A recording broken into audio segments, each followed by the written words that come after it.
Ooh, my absolutely filthy coffee table.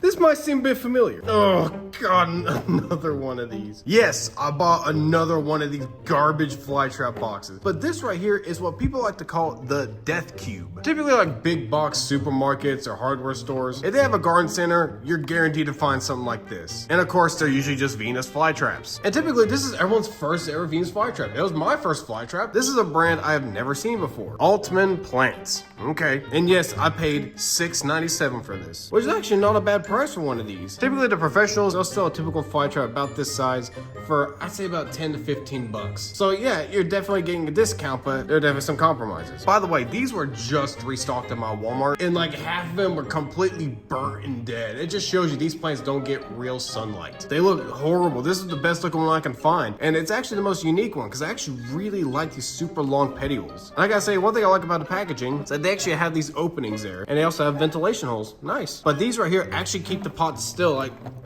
yeah, cool. It just needs to pass one test.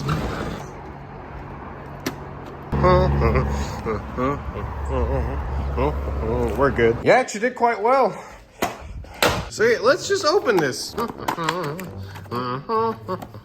guess you have to like push these. Oh, okay. Ew, this plant's very flimsy. You can tell these plants have never touched grass. They're just grown indoors underneath grow lights. Because typically when a wind blows on your plant, it actually creates strength for them. It's why their flowers don't topple over and break, even though they're super long and skinny. The wind will strengthen the leaves. And without air movement or ventilation, they're very soft. And that might be because the soil is super dry. Even after being thrown around, the traps haven't even been triggered. Do they even work? So I'm actually gonna repot it, even though it's not a good time to do it. I really hate the soil these plants come in. Wait, what did the care instructions say? Venus flytrap, Dionea muscipula. It's cool that they tell you how the traps work. That's awesome. To care for your Venus flytrap, place the pot in a tray with a 1/4 inch to 1/2 inch of rainwater, distilled water. Keep the plant in a sunny window and enjoy. It's a little more advanced than that. While fly traps are in full growth, I'm gonna do an actual care video on them, so I'm not gonna really explain the care yet. But this plant actually looks really sad. It looks a lot worse out of the box. Oh,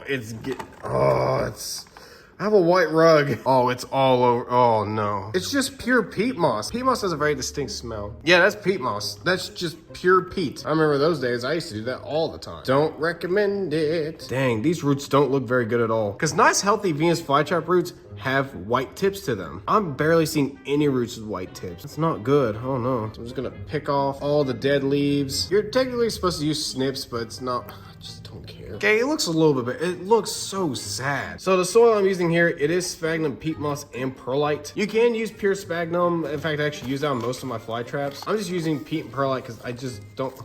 My standards for this plant are actually quite low because I have no idea how this plant's gonna handle being outside. I'm just gonna fill the pot like halfway. I'm not gonna pack it down too much. And then you can just throw the soil in. Again, lightly pack it. Don't like jam it in there. Shoo, this plant is very sun deprived. There's not a speck of color in the traps. If I were to put this where all my other fly traps are, these would burn to a crisp instantly. So I'm gonna put these on my back deck where it's gonna get direct light, but it's not nearly as intense. Then after about a week, I'll move it back down there. It's still probably gonna get burnt. I bet you these traps don't even work.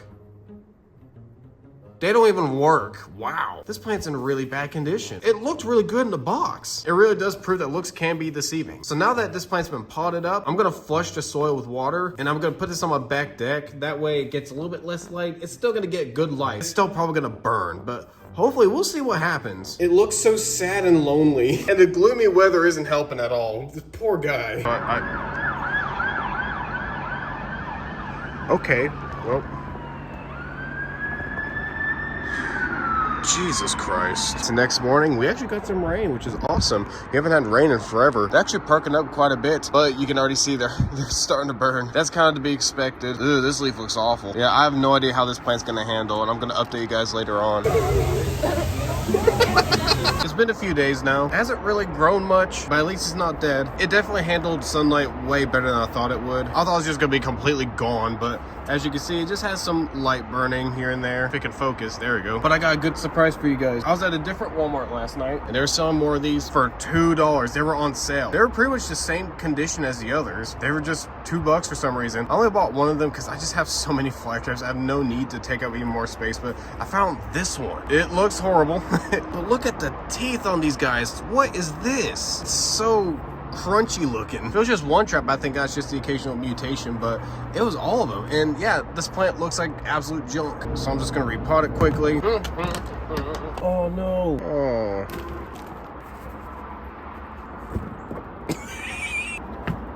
There we go. I want some fries and chicken, a side of biscuit, that ain't enough for me. Okay, so it's been about 2 weeks now, and as you can see, the plant actually looks a little bit worse, but it's not the fault of me. It's the fault of the company that grows these plants strictly in artificial lights. And you can tell, look how red these plants are now. Since this is the first time these plants have experienced real sunlight, their anthocyanins absolutely going wild. Anthocyanin is the red pigment colors, by the way. The other one actually looks really bad at the moment, but you can see they're really turning red, and you can see the new growth is coming up. They're just starting to grow. I've only had these plants for a couple weeks. This is why I don't really like giving updates, unless you guys want to wait 3 or 4 months. This is what you should expect after the first couple weeks. And these plants have been through so much. They've already been growing in pretty poor conditions to begin with. Then they get shipped off into Walmart just to get absolutely burnt in these containers. They were also dry. They were just in really bad condition. Just to be adopted by me and be repotted and thrown out in the wild like this. They've been through hell, but it's all gonna be worth it. That's why I don't recommend buying supermarket plants. I mean, yeah, they're cheap and you can easily save them, but that's the compromise.